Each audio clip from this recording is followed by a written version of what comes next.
What is up, Waffle Gang? I do hope you are well. My name is Mark, and today we're checking out some r/am I the butthole. If you'd like to skip the initial waffle, timestamps are in the description and along the timeline below, so please feel free to use them. But if you are new here, please consider hitting that like, that subscribe, and maybe that notification bell too, as it really helps out our channel.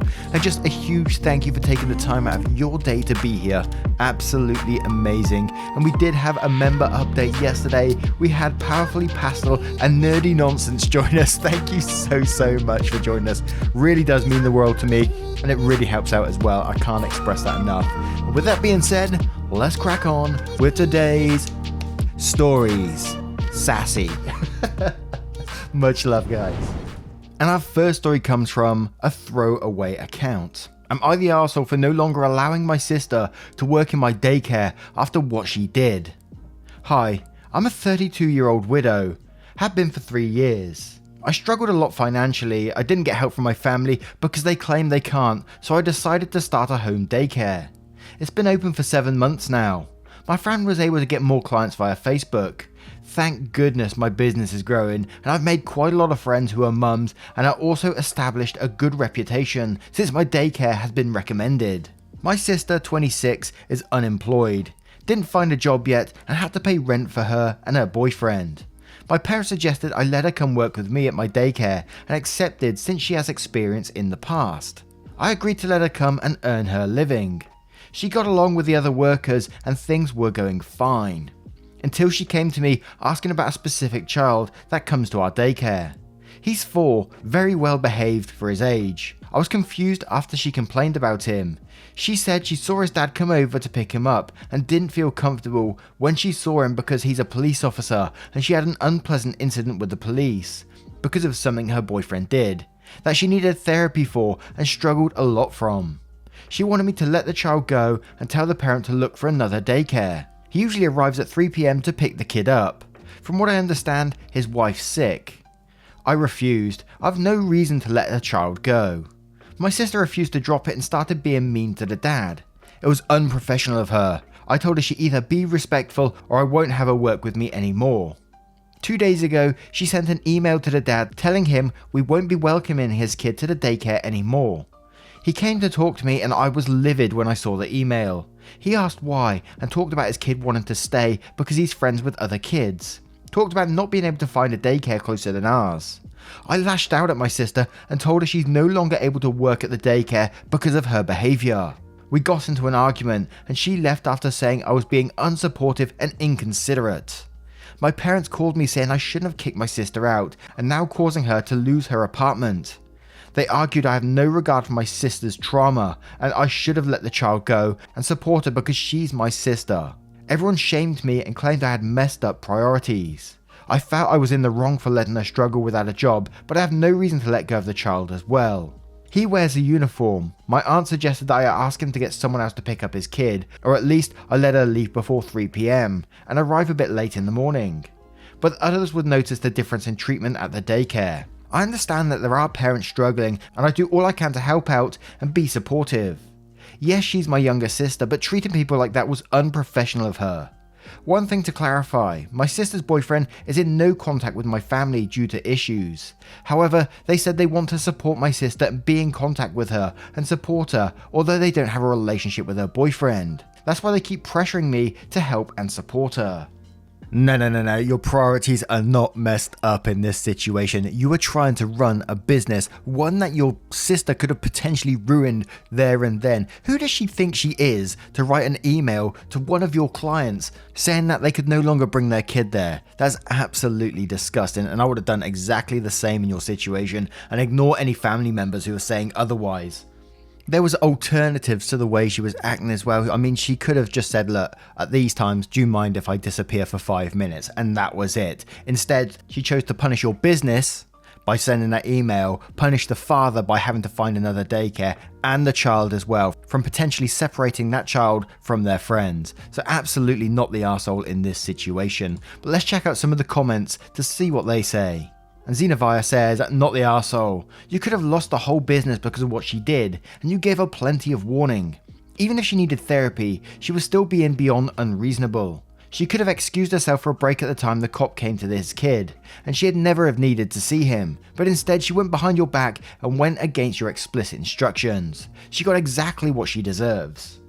And Claire Not a Bear says, from someone who strongly believes in police abolition, you are not the arsehole. While maybe your sister would not be the best person to interact directly with this particular dad, she's putting her own issues on a kid. What she believes, correctly or not, are the sins of the father.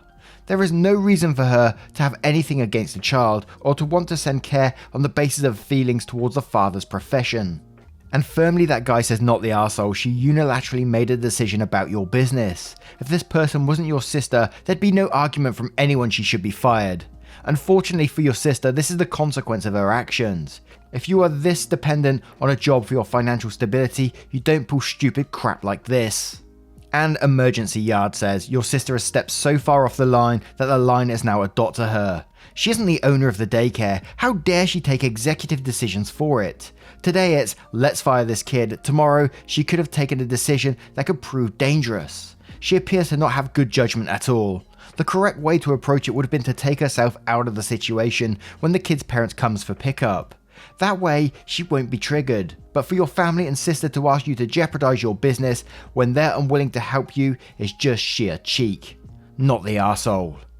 Now, I turn this one to you guys. What do you guys make of this situation and what would you do in it? Let me know in the comments below. And our next story is from a throwaway account. Am I the arsehole for refusing any more communication with a girl who's not my daughter? Years ago, in my early 20s, I was contacted by my ex from high school, telling me I had a daughter, Sarah, who was already 6 at the time. It was a pretty huge shock to me. I was still young and had no idea how to be a father to a young kid. But I met her anyways. I know it was pretty dumb of me to just take my ex's word for it, but I genuinely thought Sarah was mine. I met Sarah a couple of times a month for 4 months in order to get to know her. Even took her to Disneyland once. My brothers had known about her, but they were surprised when they found out I never asked for a paternity test. It didn't even occur to me until we had that talk. So right away I told my ex I wanted a paternity test, and what do you know? Kid wasn't mine. That's when she confessed she knew who the father was, but he died when Sarah was a few months old, and she just wanted her daughter to have a dad. I stopped having contact right after and told her to find another father figure for her daughter.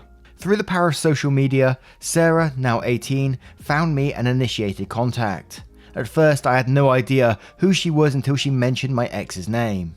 As it turns out, my ex never told her the truth, only that I had to go, whatever that means. But Sarah's been trying to find me, I guess, and wanted us to have contact. I didn't want to be the one to tell Sarah, so I said speak with your mum about why I wasn't around. Ex finally told her, I guess, because Sarah messaged me again, asking if we could meet. She said she knows I'm not her father, but I'm the only one she knows and would still like for us to have something between us. I told her it would be better if we didn't. Yes, I was in her life for a short period, but we are both strangers now. I have my own life with my own family, and she should focus on making her own family with people she cares about. Sarah was clearly not happy with it, and she sent me more messages and tried to video call me. I told her we won't be having more contact and blocked her. A few days ago, I found out she contacted my other family on Facebook. My sisters and one of my brothers. They heard her side of this and are saying I'm being too hard on the kid. My sister says she may not be mine to her, but I'm still the only father figure she had in her life, so why not continue being that for her? It feels so insane to me. I have a wife and a son. She's not my daughter. It's hard to see how not wanting any more contact between is something bad. I told my family they are free to take up the mantle if they want, but I won't have anything else to do with her. But their argument is she wants me as a father figure in her life, and that's why I'm being too heartless with her. Am I the arsehole? Holy shit, this is a tough one, and I feel so sad for everyone in this situation really, especially the daughter trying to reach out and find a father figure in her life.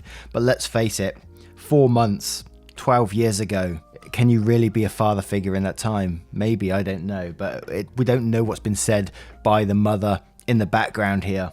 And I hear you shouting, I hear you guys shouting at me, Mark, what are you playing at? She's nothing to this guy, she is nobody. And don't worry guys, I hear you, calm down, alright? But as always, I try to put myself in someone's shoes, and I try to put myself in the daughter's shoes and the way she may be potentially feeling right now, the way she's reaching out just for some kind of father figure in her life, and then putting myself back into the not dad shoes and just thinking, could I just walk away from this and just say, no, I don't want to talk to you at all? I don't think I could. Really, I don't think I could. I think at least I would owe this person a meet. I know they are basically just strangers, but the way this person would have feelings towards me, I think I would at least meet up and explain why I couldn't be that figure in her life, or at least hear the girl out and see what she has to say. She's probably in a very, very dark place at the moment. You must be, really. If to turn 18 and 12 or so years ago you had this figure in her life who then disappears, and all you've known all these years is that was your dad. You still had that fantasy in your head of that was your dad. It may be an unhealthy one for sure, and it clearly does need some kind of therapy, but I still don't think, for empathy's sake, I could just walk out of someone's life like that and have a clear head with it. And that's just me, and I know everyone's different and everyone is going to react differently on this one, and I totally get that, but for me, that's the way I would be, I think. So I'm going to call this one of those very rare no one's an arsehole here, and I wouldn't blame OP regardless which way they chose in this situation. I can't blame the daughter for reaching out, and I wouldn't blame OP for either way he went on this decision on this one. I think the only arsehole in this situation is the ex for basically causing all this mess. But Mysterious Weird 987 says, not the arsehole. 4 months, 12 years ago does not make you a father figure. Seems also like your ex has been spinning plenty of lies during her daughter's childhood. Defiant Passenger says, not the arsehole. Seems kind of crazy to me.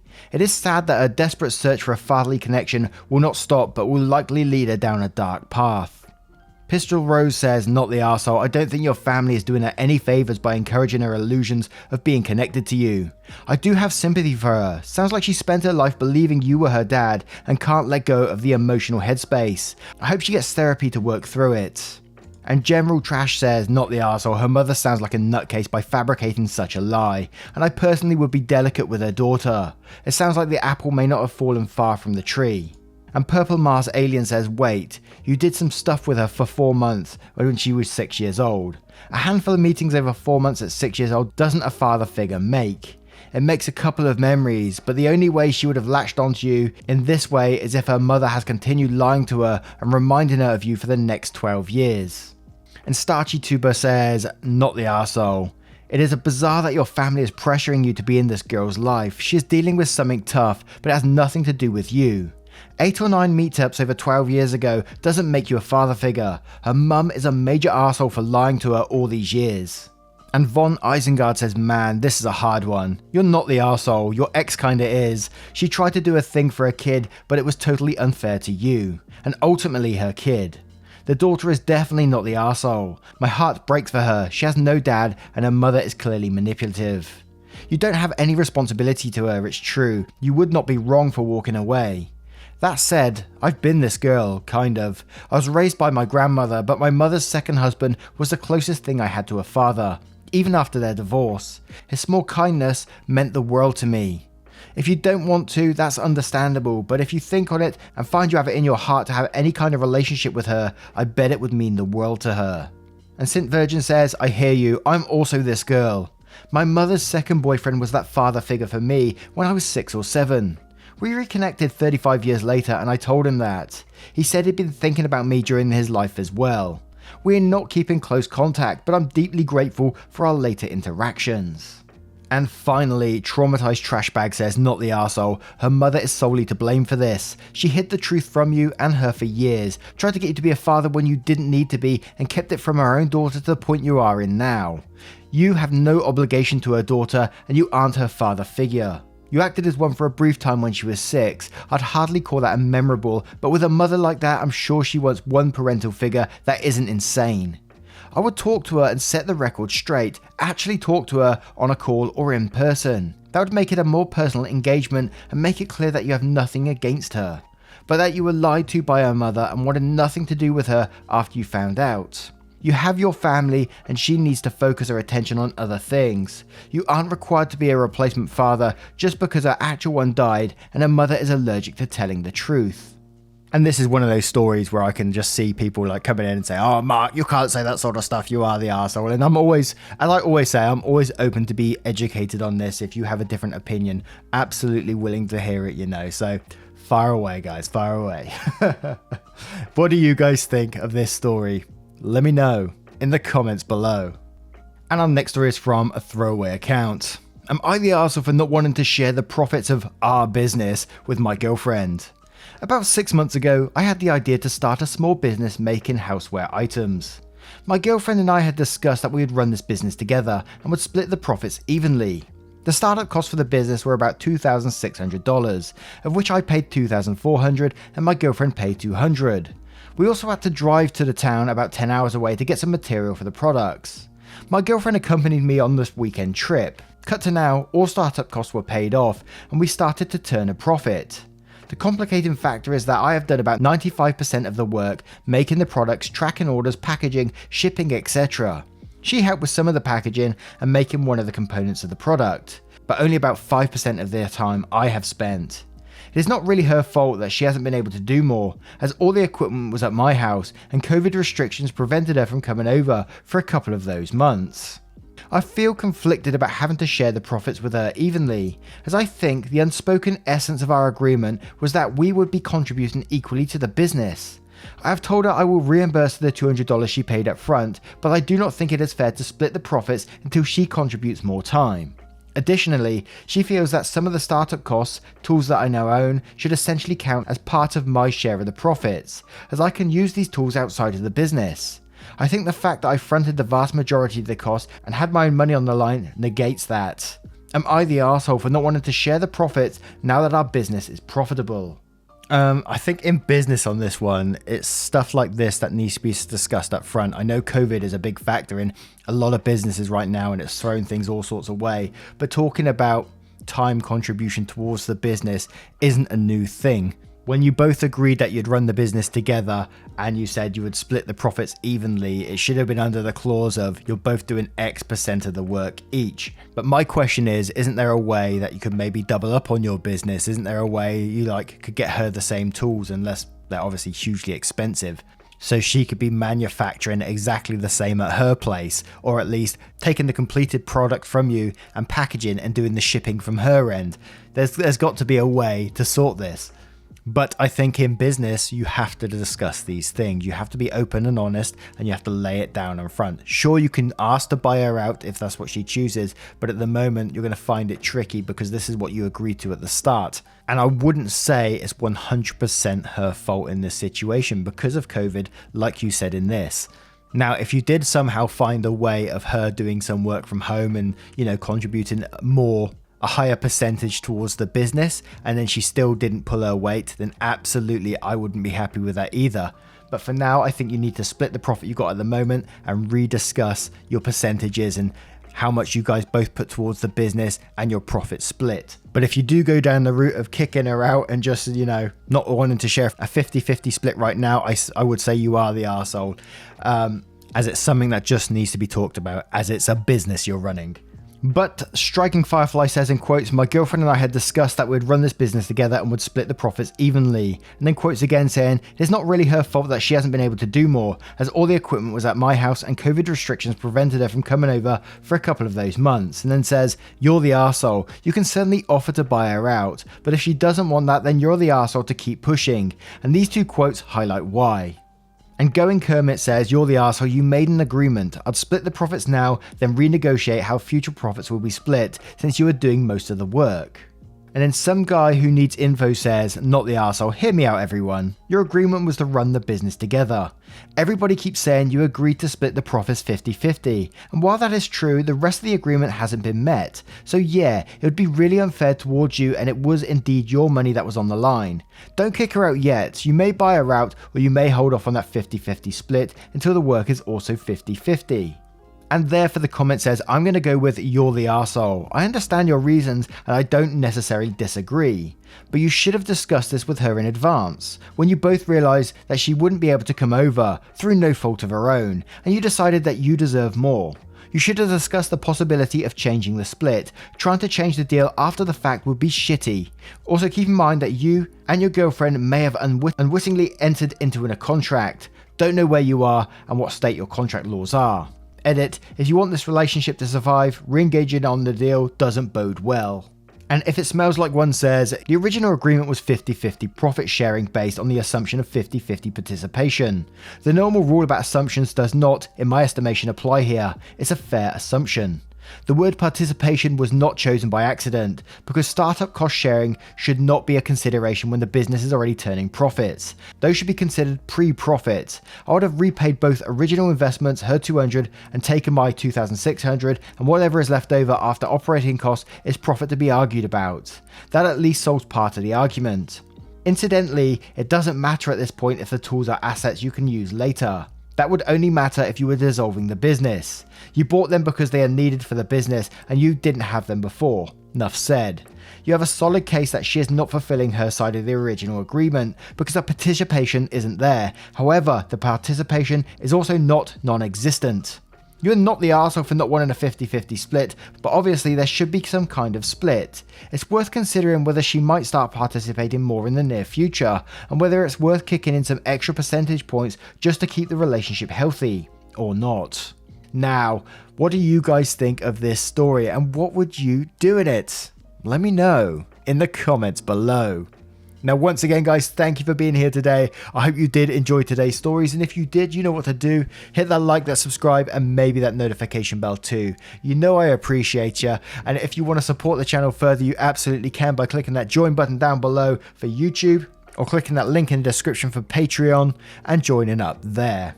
And for anyone who's still hanging about right now, I might be doing a little stream test on Friday. I might be. I have to get the courage to do it first. And possibly do a story or two on stream, and then we can get some live opinions from yourself and from me as well, and we will go from there and just see how it feels, you know. Anyway, thank you for being here, and I will see you guys in the next one. Take care, guys. Much love.